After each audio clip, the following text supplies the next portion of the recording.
Okay, great. Good evening, everyone. Thank you for joining our next session of the Invasive Species Center webinar series. Thanks for taking time out of your Thursday evening to join us tonight to talk about the threat of e-commerce and the sale of live organisms online and its threat to Canada's biosecurity. So I have Erin Leclerc with me this evening from the Canadian Food Inspection Agency, and I'm going to give a brief introduction, and then she's going to take it away from there and talk about CFIA's programming. So before we begin, I would like to say that the Invasive Species Center acknowledges that we are living and working on the traditional territory of the Anishinaabe peoples in the Robinson-Huron Treaty area. We recognize the long history of Indigenous and Métis people in the region and across Canada and want to show respect to them and demonstrate our gratitude for their knowledge and ongoing care of the lands and waters. Oh, if I can get my slides to transition here. Okay. So I'll just give a little background about the Invasive Species Center before we get started. We are a not-for-profit organization that connects stakeholders' knowledge and technology to prevent this introduction and spread of invasive species that harm Canada's environment, economy, and society. And part of our mission is to educate the public on the impacts of invasive species on our lands and waters through platforms such as this webinar series. So just a little overview of how this evening is going to go. As I mentioned, I'll give a bit of an introduction on what invasive species are, some pathways and where e-commerce fits in there, some issues surrounding e-commerce and biological invasions, and finally, some about what you can do to circumvent risk. And then I'm going to pass it over to Erin, and she's going to talk a little bit more about what we can do to circumvent risk and CFI's work on e-commerce as a pathway for invasive species spread. So to give a little bit of background on what an invasive species is before we get into it, an invasive species is an organism that is outside of its native range and has negative impacts on the ecology, economy, or society in that new introduced range. So a species has to fit these two criteria to be considered invasive. So just because a species is non-native does not mean that it's an invasive species. It's really when it starts causing harm to one of those three or all three of those different pillars is when it becomes an invasive species. So invasive species often have some similar characteristics in that they're generally fast growing and fast reproducing species. They lack natural predators in their new introduced range that would normally slow the spread of these species. And they often target native species that either lack defense mechanisms or they have the ability to overcome those natural defense mechanisms of the host. So essentially what invasive species do in their new range is they experience a release in this new environment where they're no longer controlled and have the capacity to expand freely. So why do we care about invasive species? First of all, invasive species are one of the greatest threats to biodiversity on a global scale. So not just in Ontario or Canada, but worldwide across the globe. Biodiversity is really important for the resiliency of our lands and waters. And especially where we are today with climate change and other negative environmental impacts, it's really, really important for us to try our best to maintain the resiliency of our forests and lakes and rivers, all parts of our environment. Invasive species are often very expensive to manage as well. It's estimated that the average Ontario municipality spends over $200,000 a year on invasive species management. If you're interested in learning more about the economics of invasive species in Ontario in particular, feel free to reach out to me after the webinar, and we have some additional resources that I can provide if you want to learn more about that. And finally, the social aspects. So neighborhood aesthetics and recreation are kind of the two big things. We saw this when emerald ash borer kind of went across the eastern part of the country anyways, where we had a lot of mortality of our ash trees. And not only is it bad for our environment, but people don't like to see dead and dying trees in their neighborhoods. And it can also cause issues regarding hazard trees on public trails and that sort of thing. So some common pathways for invasive species spread that we like to talk about are kind of these ones that the everyday average person that's just going about their life, they can kind of make some behavior changes to do their part in preventing invasive species. So things like firewood movement, clean, drain, and dry for your boat, don't dump your bait, clean off your hiking boots before you go to a new trail. These are things that we can do every day to prevent invasive species spread. But what's interesting is that generally pathways that are related to trade, we don't usually talk about them with community members because, you know, there's not a whole lot that you and I can change in our everyday life that's going to affect the impact of invasive species in ballast water or coming in shipping crates. These are things that are generally the responsibility of more government and industry. But what's interesting about the e-commerce pathway is that it really sits somewhere in between these two groups that I just talked about. So I want to talk a little bit about prevention and why we focus on prevention. Prevention is the most cost-effective means of managing invasive species. On the left of this slide, we have the invasion curve. And what the invasion curve depicts is that over time, as area occupied increases, the cost of management or control also increases. So what we really want to do is to be able to identify the time when species arrive and detect these new species early so that we have the opportunity to eradicate or contain these new species before they kind of get a little bit out of control. And sometimes invasive species can be nearly impossible to control once they get past that point. Something that you can compare this to in your everyday life is kind of disease prevention. There's a lot of things that you can do in your everyday life to kind of avoid the risk of your own diseases and protect your own health. And if you kind of let that go and don't catch things early, things can get bad pretty fast. So it's the same thing with invasive species and a lot of other things in our lives as well. Prevention is really, really important. So on the right-hand side of the screen, I have a little kind of pathway here. And these are kind of the 4 different steps of a biological invasion. So the 4 things that are required for an invasion to occur. First, we need transportation. So these species have to get to their new environment somehow. And then they need a means of being introduced into the natural environment. And beyond that, they have to be able to establish, which is generally related to those other characteristics that we talked about. And it can also have to do with climate and kind of the environmental conditions and if they match those conditions or if they're able to adapt to those conditions. And then finally, we have means of spread beyond that established population, which can be either natural or human mediated. So when we're talking about prevention, and particularly in this international trade conversation, we really want to focus on the transportation and those introductions.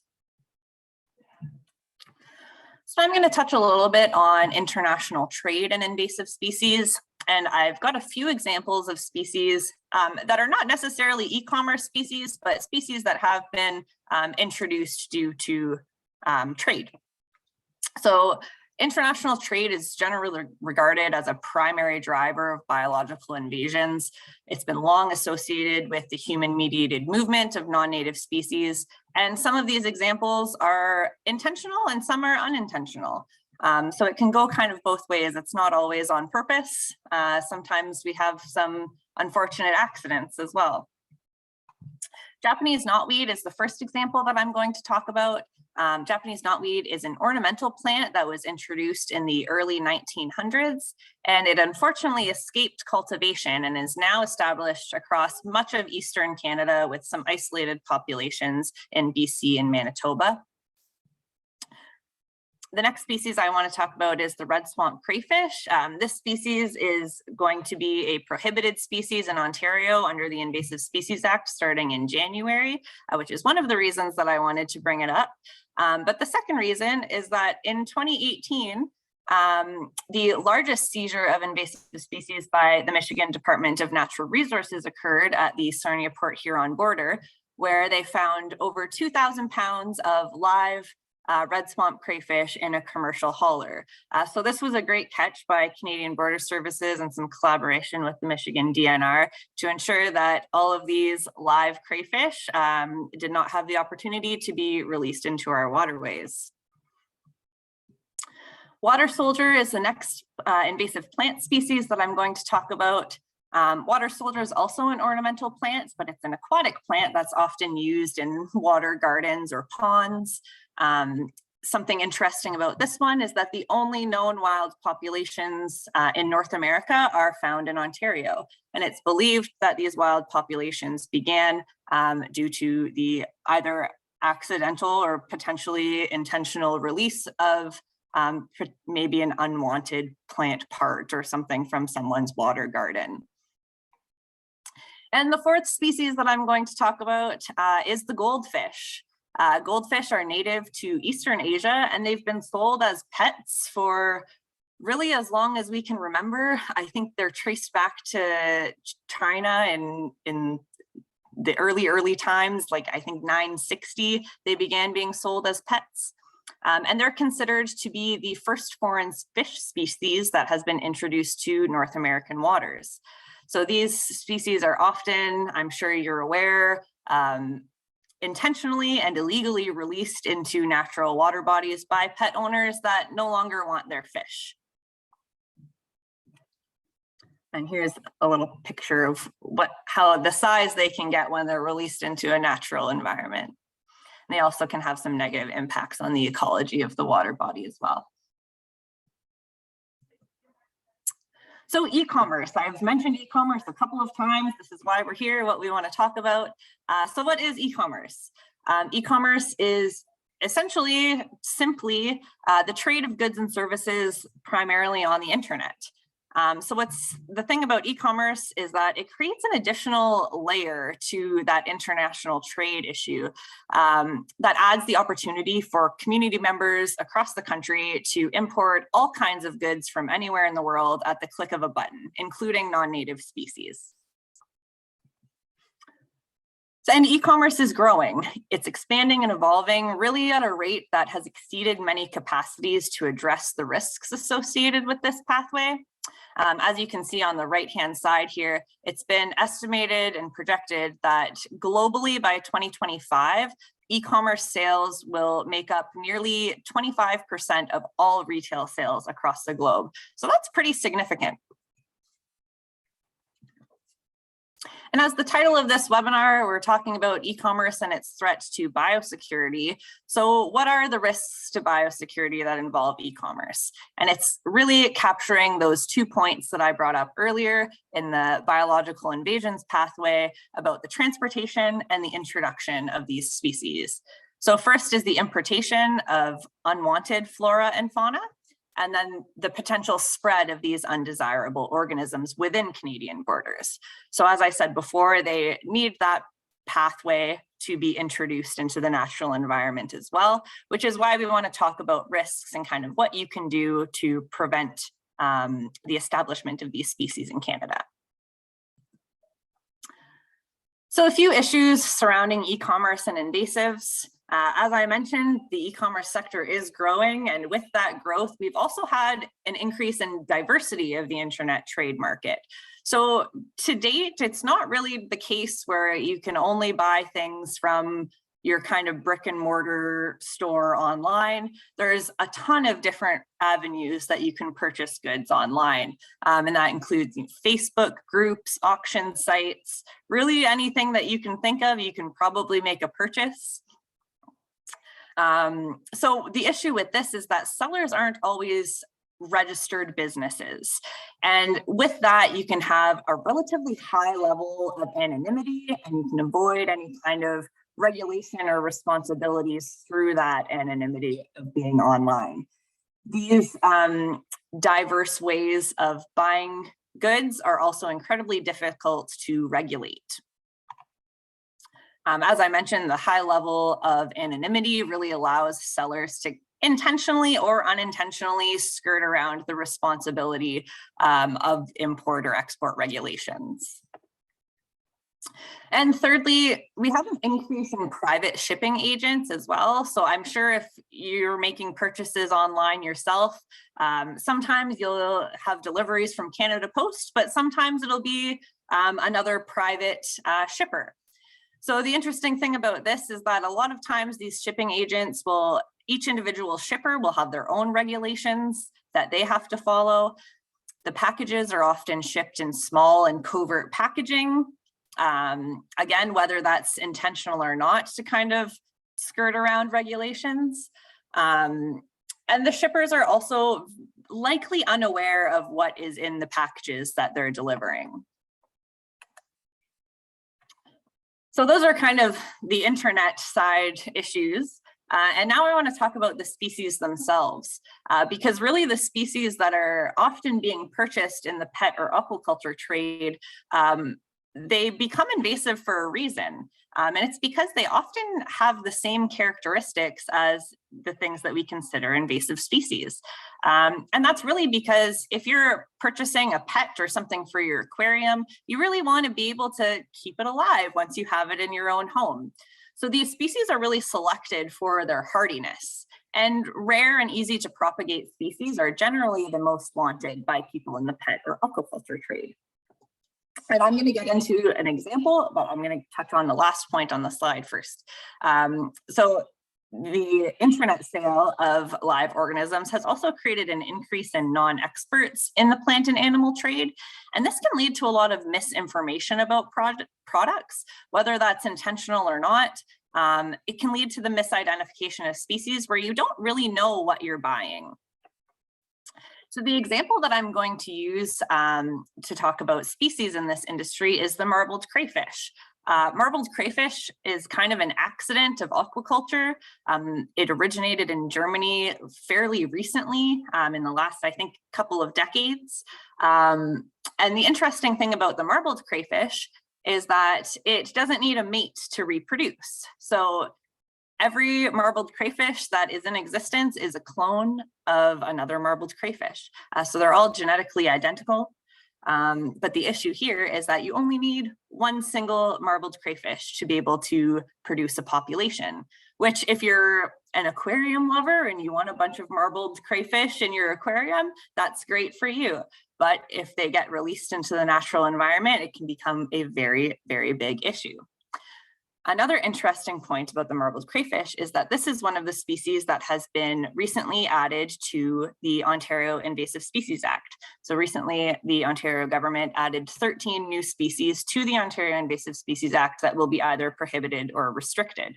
So this is one of the species that as of January 2022, it will be prohibited. So that means that it will be illegal to purchase or possess a marbled crayfish. And what's interesting about this is today, earlier in the afternoon, I did a quick little Google search, and one of the first things that came up on Google was the opportunity to purchase one of these marbled crayfish from a pet store in Toronto. I could have it shipped directly to my home for $5.99, $6. And another thing I found in that same Google search, I found 5 separate sellers of marbled crayfish on Kijiji. All you could buy a marbled crayfish for under $10, all in Ontario. And as of January, so about a month from now, it will be illegal to sell these species. So just something interesting to note. So now I want to talk about what we can do to circumvent risk when you're looking to buy organisms online. The biggest thing is be aware of Canadian import requirements. Even small scale purchases that you're getting for your home have to comply with import regulations. Just because you're not a commercial buyer, it doesn't make you exempt from these regulations. And don't assume that any organism, just because it's available for purchase online, that doesn't mean that it meets those regulatory requirements, because different places have different regulatory requirements as well. So where it may be fine to import in one country or one place, it could be different from where you're located. And also, we want to take precautions to prevent non-native plants and animals from being released and escaping into the natural environment. This is that introduction piece, which is really important. So if you no longer want whatever live organism that you purchased, please make sure you're following recommended disposal practices and not releasing these live organisms into the natural environment. And finally, you want to have personal accountability for any purchases that you're making. Really, do you know what you're buying? Do you know where it's coming from? And if you're not sure, and if there's anything that's unclear, don't be afraid to ask questions to the seller. It's a part of their job as the seller to be able to tell you what you're buying. And just a few resources for you. The CFI website has a great e-commerce page, which I think Erin might touch on. You can also look at legislation to be able to know what your import requirements are. And just from the Invasive Species Center side, we're working to develop some species profiles, particularly goldfish. We have a new one coming that should be up in the next couple of weeks, so stay tuned for that. But we also have some new ones on the different crayfish species that I talked about as part of the Invasive Species Act updates. So also we want to help. So if there are any other resources that you think can aid in your decision making, please let me know, because we're here to help and we want to make sure that everybody has the opportunity to make informed decisions. So that's all from me today, and I'm going to stop sharing my screen and pass it over to Erin, and she can take it away from here.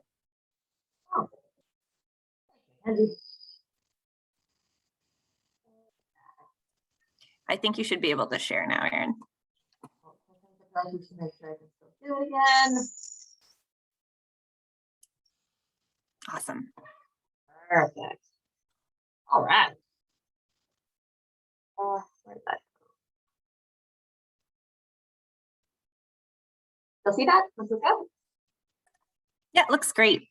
Perfect. All right. So first up, thank you so much, Mackenzie, for having me here today. This topic is near and dear to the hearts of my team and myself, and any opportunity to talk about it, it makes it a pretty good day.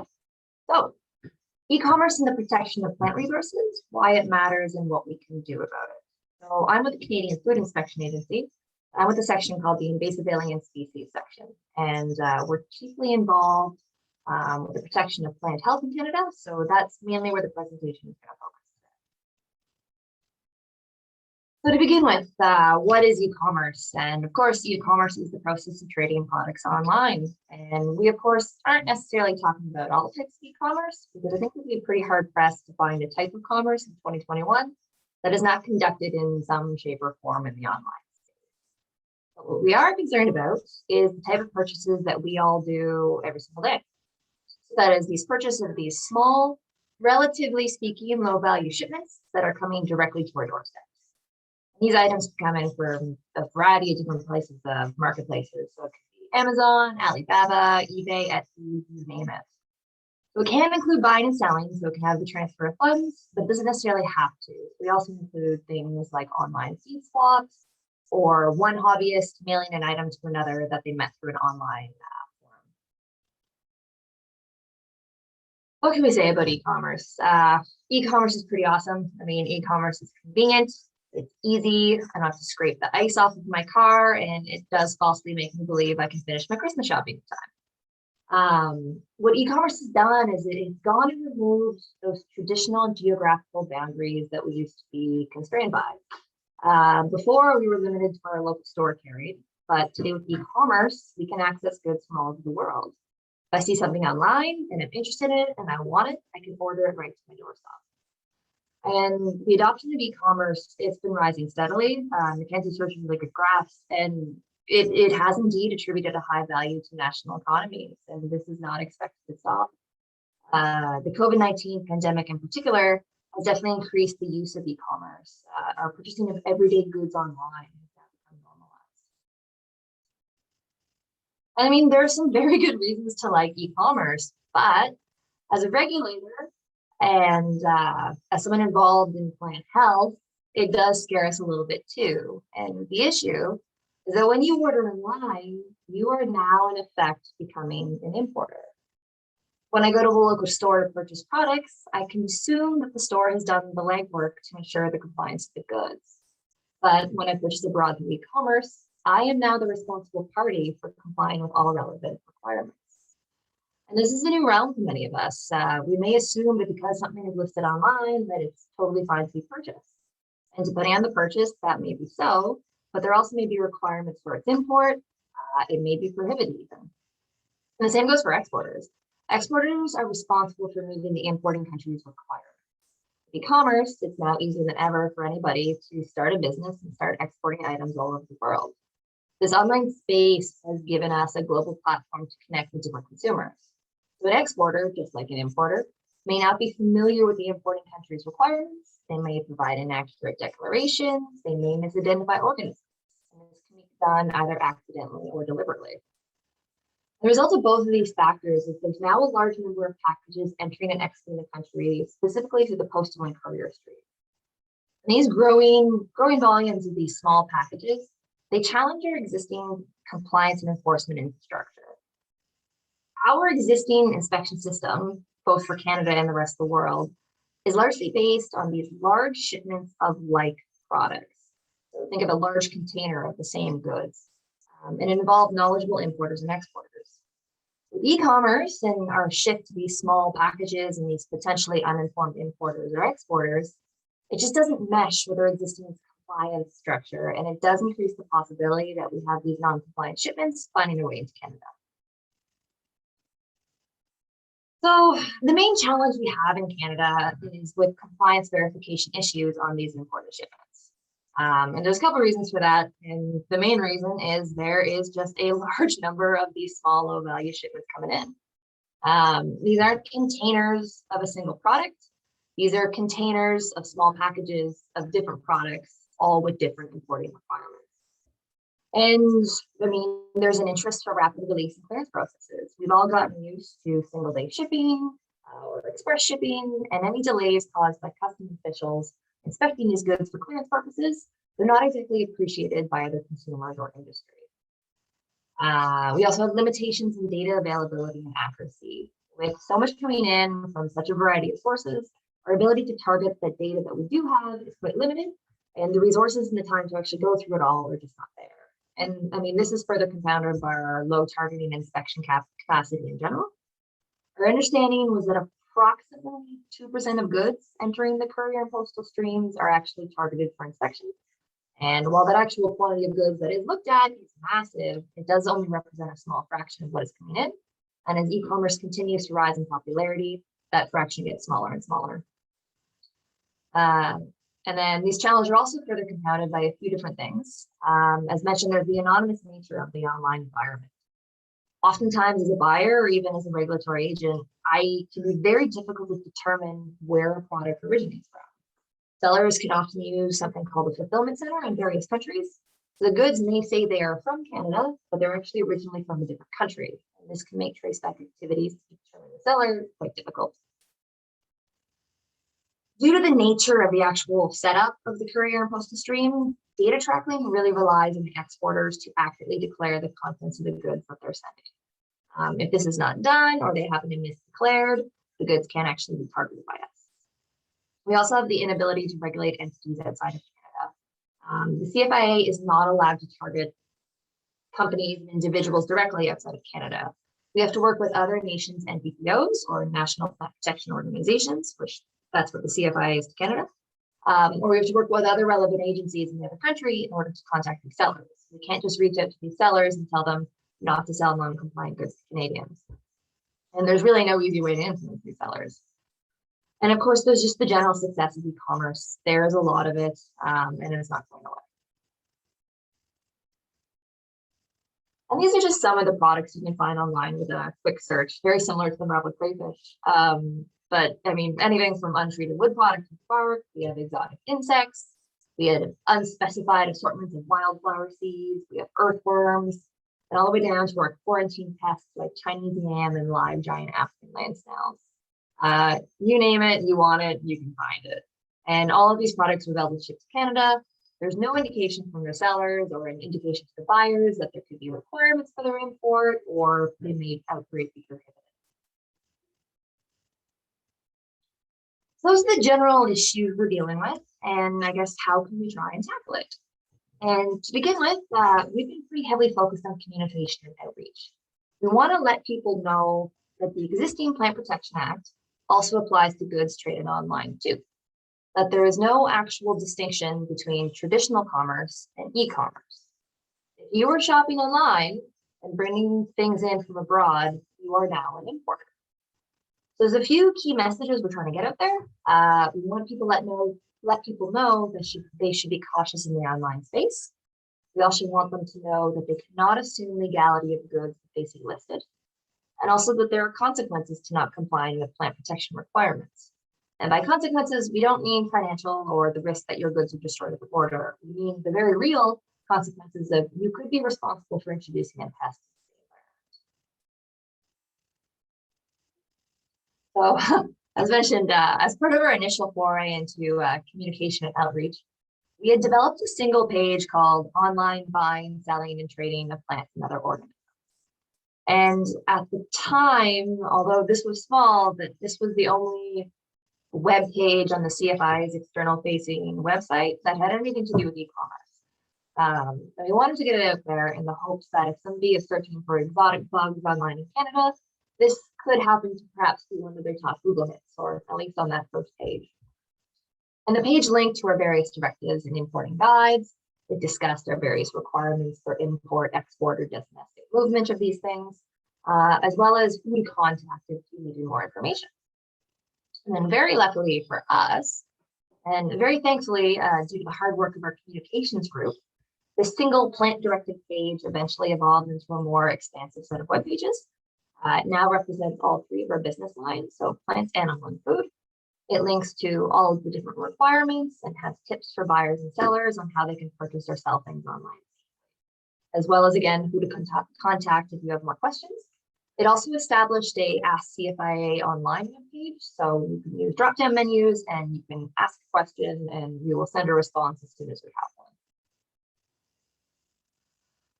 And while that e-commerce page or those pages were our first efforts, we do need a way to drive more people to the CFIA webpage and our requirements. The CFIA webpage, although we work very hard on it, is not exactly the most interesting thing on the face of the planet, and is not likely to be everybody's first thought when shopping online. So how do we bring our requirements outside of the CFIA, essentially?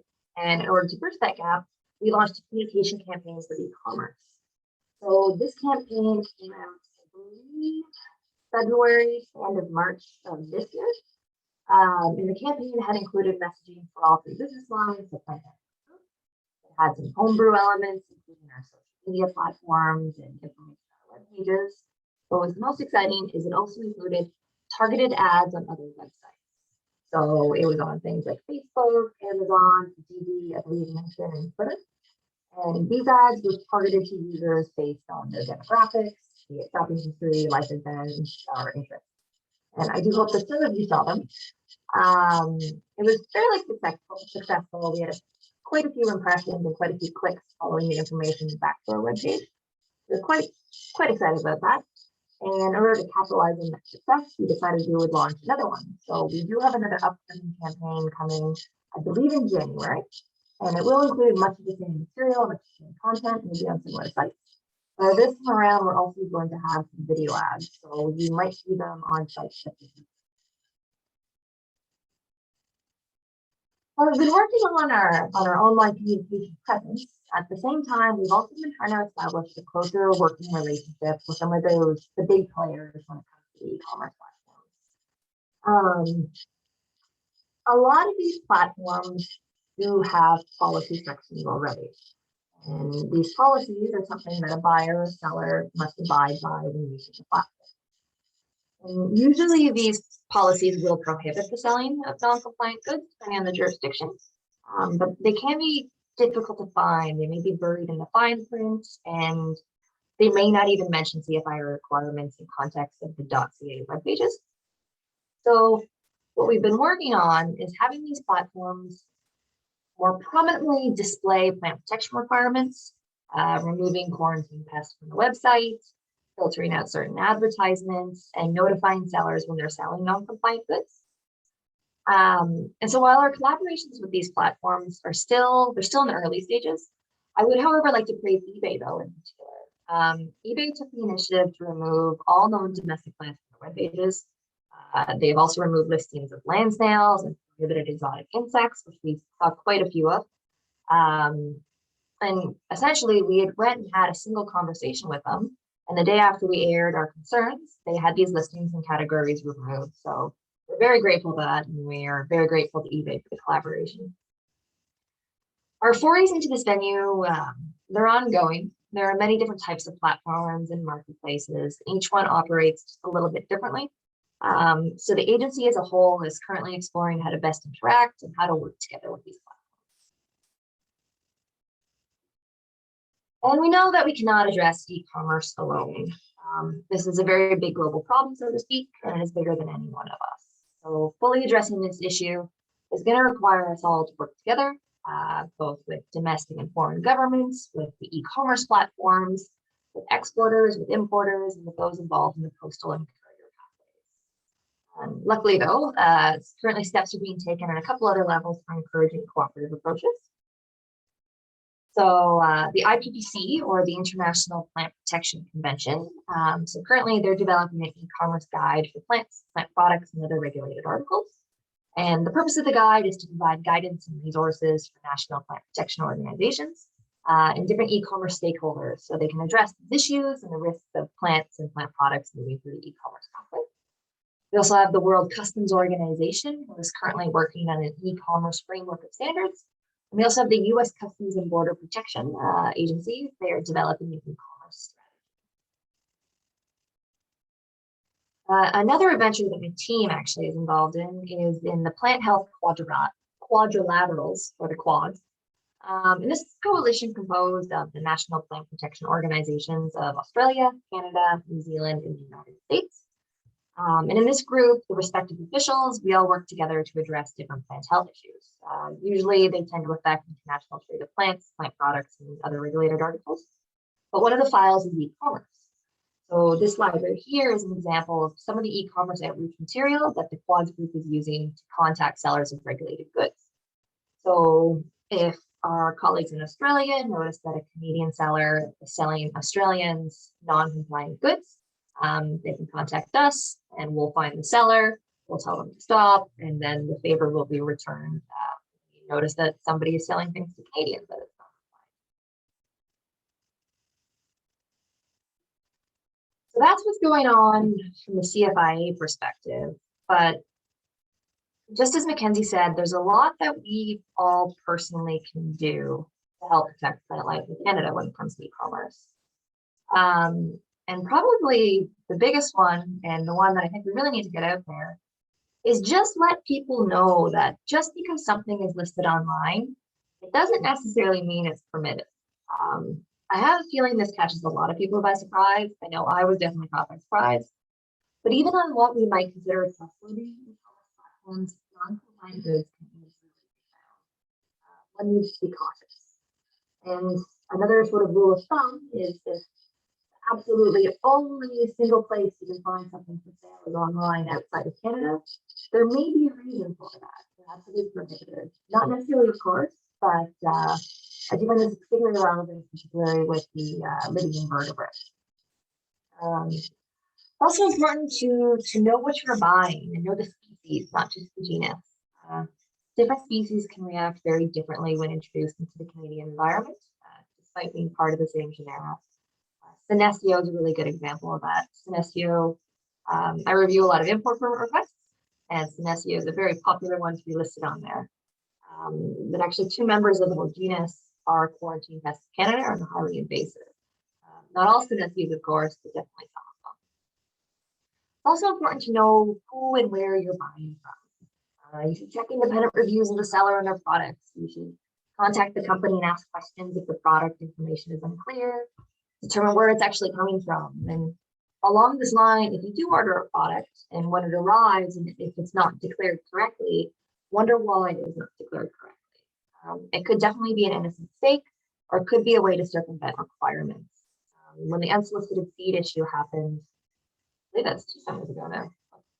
2 summers ago, none of the packages that we received and that we identified species in, none of them were labeled as feeds. They were all labeled as feeds or toys or jewelry.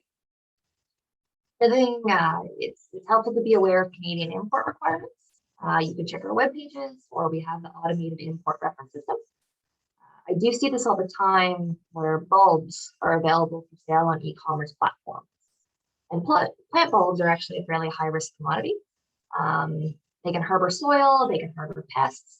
And in order to import them into Canada, one actually needs a phytosanitary certificate from the country of origin and an import permit issued by the Canadian Food Inspection Agency. Yet I see them available all the time on many different platforms with no indications that there were requirements for these objects. I also recommend taking a look at the federal and provincially regulated pests, as well, of course, as those of your friendly neighborhood invasive species councils. Despite their potential for invasiveness, these plants and organisms are often still widely known. And finally, please never, ever hesitate to ask. You can contact us through your local CFIA office. You can use the Contact CFIA online webpage. And the very last slide here will have my section Sarah's email, so feel free to ask any questions. When it comes to e-commerce, we haven't found our silver bullet yet, and I don't think there's going to be a one-size-fits-all. The big message is that e-commerce is commerce, and in many ways, preventing the risks that will involve the things we're already doing, including developing better targeting capacities, strengthening our partnerships both internally and internationally, and just talking to each other and creating a greater visibility of the importance. I want to thank you very, very much for your time today. Really happy to be here and really happy to be talking to you all. And again, if you have any questions at all, feel free to contact us. Thank you so much, Erin. That was great and very informative. I don't have any questions that came in as of yet. So if anybody has any burning questions for either Erin or I, just go ahead and drop them in the question box and we can answer your questions. Maybe we'll give a couple of minutes for that.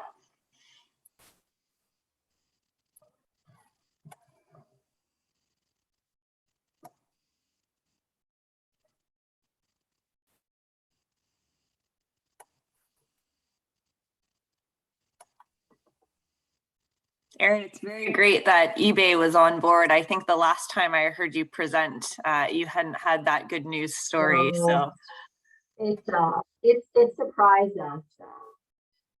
Some of the meetings we've had, they haven't gotten as smooth as things. But when we met with eBay, we sat and we talked, and they were so keen to be compliant, and they understood the risks of it. And I remember we got off the call, and both me and my colleague immediately called each other and were shocked at how easy it was. It was just a really good day. But yeah, eBay has been wonderful. Yeah. That's great.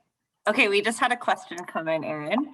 So it says, hi there, just thinking about the mothball stuff that happened in March. The plant things that had zebra mussels on them. In BC, we were worried about these critters. What can be done with e-commerce to stop these from entering Canada? Oh, that is a big question. We do know that was a big issue, and we work quite closely with our Department of Fisheries and Oceans colleagues about this. From an individual perspective, just even reporting it to these e-commerce platforms. A lot of these platforms have an option to report things that you see. So sometimes on Kijiji, you can reach out and say it's not compliant with their policies. You can do this on Amazon, you can do this on eBay, because all three of those platforms at least do have policies against listing non-compliant goods. So you can kind of chop off the problem at the head there a little bit if you can. So that's a really helpful one to do. And always just report it to us as well. Any information you can provide, we can try and follow up on it. Great, thanks, Erin. And that's with any invasive species issue. Make sure you're reporting, even if you're not sure if it's an actual invasive species or not. We'd rather you report things and be wrong than not report and have an issue moving forward. So it's always the best to say something.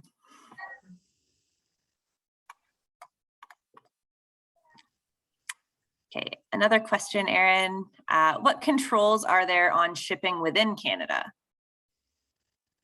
That's a very good question. controls and shipping within Canada. To be honest, so we do have domestic regulations when it comes to our quarantine or regulated pests. Organisms that come into the country that do require containment. We closely supervise those when they move from facility to facility. Generally, that tends to be things like zoos or academia, if anything. So they need to be moved in a very specific manner, and they need to have authorizations so we know where these are moving around the country. For other commodities that could host invasive insects or pathogens or even invasive plant seeds, we do issue movement certificates. So certain commodities can only be moved out of regulated areas after they've been inspected by the CFIA. But again, it's knowing about these things. So even if you're moving out of an area that's regulated for LVD moth, even if I'm driving my RV and I'm heading west, I'm supposed to scrape off all of the egg masses from my vehicle. But a lot of the responsibility, we need to ask a lot of help from all Canadians in order to actually do that and know about these restrictions.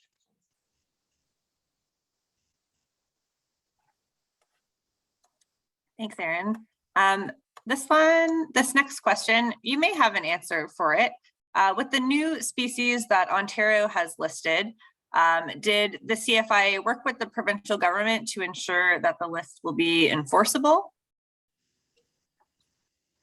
Not my section, I know that, but well, the provincial governments and the CFIA do work very closely together as well.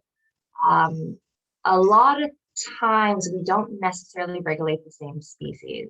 The Canadian Food Inspection Agency only has certain things we can do to keep things out of the country. And unfortunately, a lot of the time when they get into the country, then it's up to the provincial bodies in order to determine how they want to regulate that organism. And the CFIA too is mainly like plant pests, right, Erin? So I know the Ontario Invasive Species Act kind of captures a little bit more than that as well. Exactly. This is a great question from Christine. When things like the crayfish become regulated, can CFIA do a survey of websites selling to export or import to Canada to communicate that this activity is now illegal? 100%, yes. A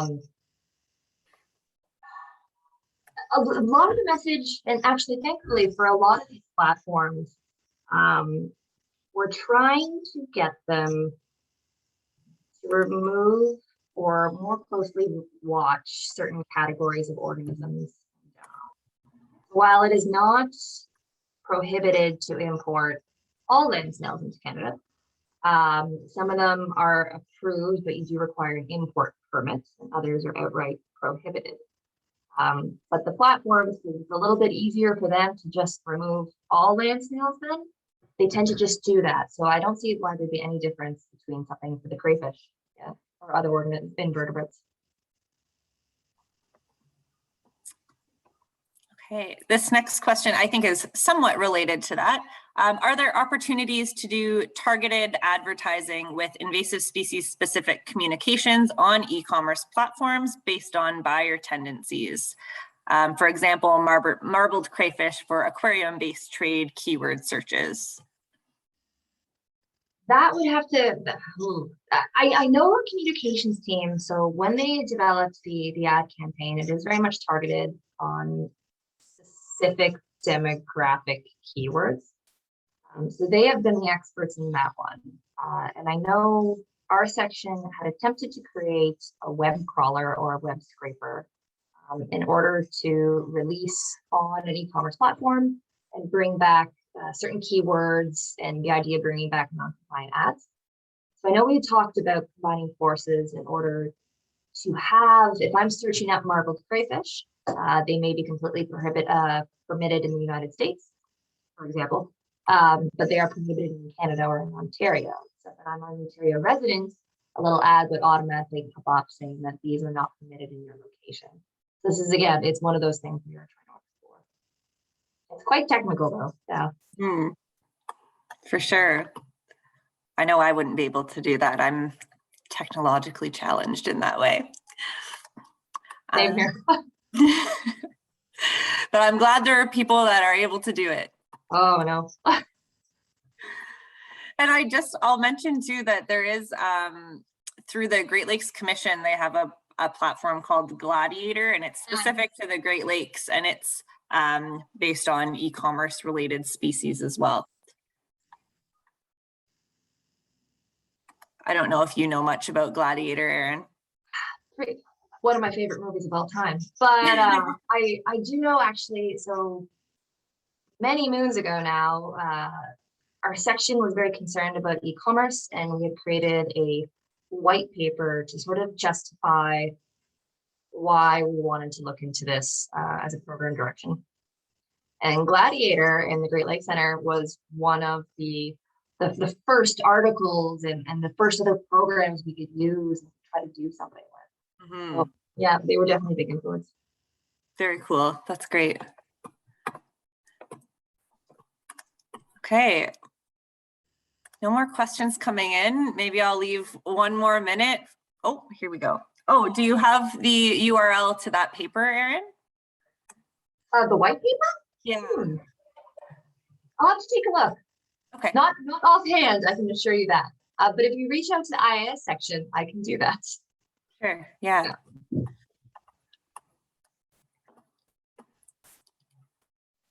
Okay.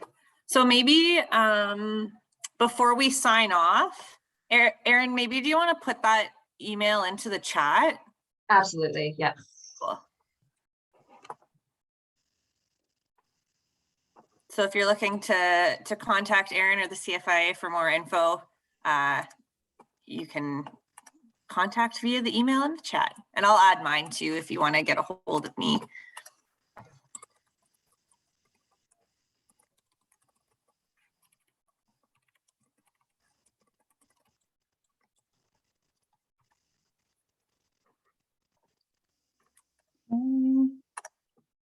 Okay, and with that, I guess if there's no more burning questions before we go, we can let you guys loose a few minutes early. Thanks for joining us this evening. And as we both mentioned, if you have any further questions beyond tonight, feel free to get a hold of either Erin or I. And thank you again, Erin, for joining us tonight. Thank you for inviting me. It was very fun. Thanks, everyone. Have a good night. Bye.